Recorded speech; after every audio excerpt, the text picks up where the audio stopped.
बिस्मिल्लाहिर्रहमानिर्रहीम। अस्सलाम वालेकुम students, welcome back to my channel all about maths with Sahar. आज की वीडियो क्लास 9 के लिए है। चैप्टर 1 है मैट्रिक्स एंड डिटर्मिनेंट्स, और इसकी जो है वो हम 1.6 एक्सरसाइज स्टार्ट कर रहे हैं। क्वेश्चन इसका 1 है। तो जो क्वेश्चन इसका 1 के दो मेथड हैं। फर्स्ट वीडियो में मैं ये बता चुकी हूँ कि मैट्रिक्स इन्वर्जन के साथ कैसे करना है। अब मैं ग्रामर रूल्स जो है वो इसमें डिफाइन करूँगी, तो आपने बिल्कुल इसको लास्ट तक देखना है। जो ग्रामर रूल है वो मुझे इजी लगता है। आप मुझे कमेंट करके ज़रूर बताइए कि आपको कौन सा इजी लगता है।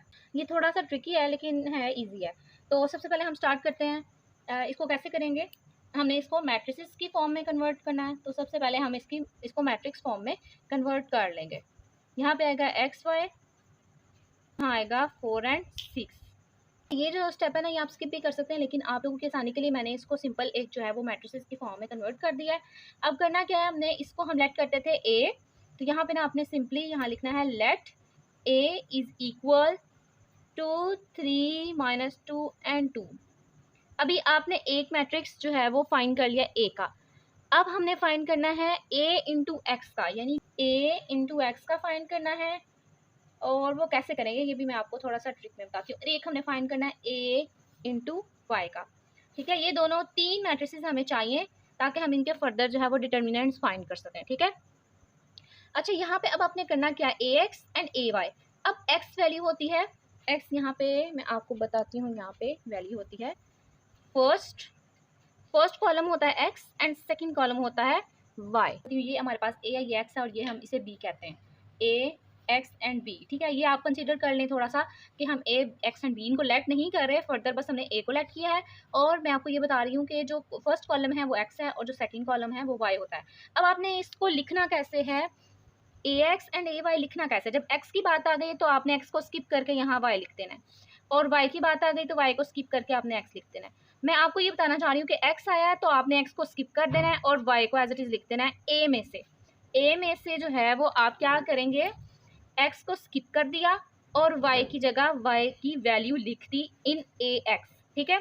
और जो बाकी हमारे पास हमने जो एक्स की जगह छोड़ी थी उसकी जगह आपने बी की वैल्यू यहाँ पे लिख देनी है। बी की वैल्यू हमारे पास क्या है, 4 एंड 6 है, ठीक है। अब जब हम y की बात करेंगे तो y को स्किप कर देना है आपने, और x की वैल्यू फ्रॉम ए से जो है वो आप क्या करेंगे, x की वैल्यू कंसीडर कर लेंगे और y की जगह आप स्किप करके y की जगह वैल्यू लिख देंगे b की। अब b की वैल्यू क्या थी हमारे पास, 4 एंड 6। मैं आपको एक दफ़ा फिर से एक्सप्लेन कर देती हूँ। आपने क्या करना है, हमें तीन चीज़ें चाहिए होती हैं। जो ग्रामर रूल है ना, ग्रामर रूल में हमें 3 का डिटर्मिनेंट चाहिए होता है, और फिर फर्दर हम x और y की वैल्यू फाइंड करते हैं। उसका भी मैं आपको फॉर्मूला बताती हूँ, लेकिन सबसे पहले हमने मैट्रिसेस कैसे निकालने हैं तो वो आपने देखना है। पहला जो है ए कैसे निकालना है, आपने जो ए हमारे पास सिंपली फर्स्ट वैल्यू होगी ना, आपने वही कंसीडर कर लेनी है। और ए एक्स आपने एक्स की जगह क्या करना है, एक्स की जगह जो बाहर है उसकी जगह आपने बी की वैल्यू लिख देनी है, और वाई ए में से एज इट इज़ ले लेना है। फिर ए वाई जो है आपने क्या करना है, एक्स की जगह आपने ए से कंसीडर कर लेनी है सारी की सारी, जो वाई है वाई की जगह आपने बी की वैल्यू लिख देनी है। तो अब हमने क्या करना है, इनका डिटर्मिनेंट फाइंड करना है। यहाँ पे मैं फॉर्मूला लिख देती हूँ, हमें डिटर्मिनेंट क्यों चाहिए। हमने फाइंड करना था एक्स और वाई की वैल्यू।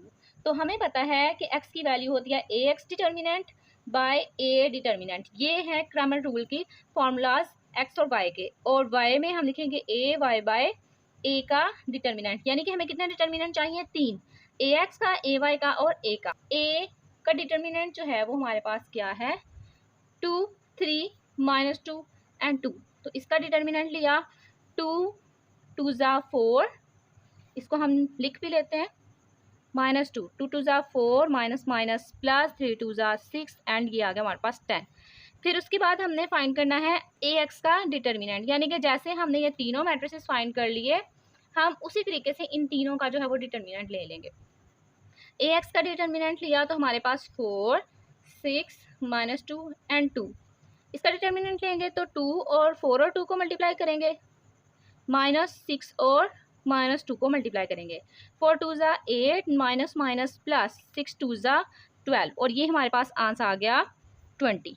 ए एक्स की वैल्यू भी आ गई, हमें चाहिए था ए डिटर्मिनेंट ए एक्स डिटर्मिनेंट। अब ए वाई डिटर्मिनेंट भी हम फाइंड करेंगे, और ए वाई जो है वो हमारे पास क्या था, 2 3 4 एंड 6। अब इनका डिटर्मिनेंट लेंगे, 2 और 6 को किया, 2 6 माइनस 3 मल्टीप्लाई बाय 4, 2 6 ज़ा 12 एंड 3 4 ज़ा 12। फिनिश करने से हमारे पास यानी कि इनको सॉल्व आउट करने से हमारे पास 0 आ गया।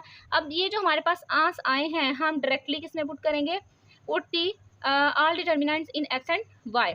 नाउ एक्स की वैल्यू हमारे पास क्या आती, a x by a determinant, तो ए एक्स हमारे पास आया है 20 बाय ए का डिटर्मिनेंट क्या हमारे पास 10, ठीक है। और इसी तरीके से हम y की बात करें तो y है ए वाई डिटर्मिनेंट, तो ए वाई हमारे पास क्या आया 0 और a का डिटर्मिनेंट हमारे पास क्या है 10।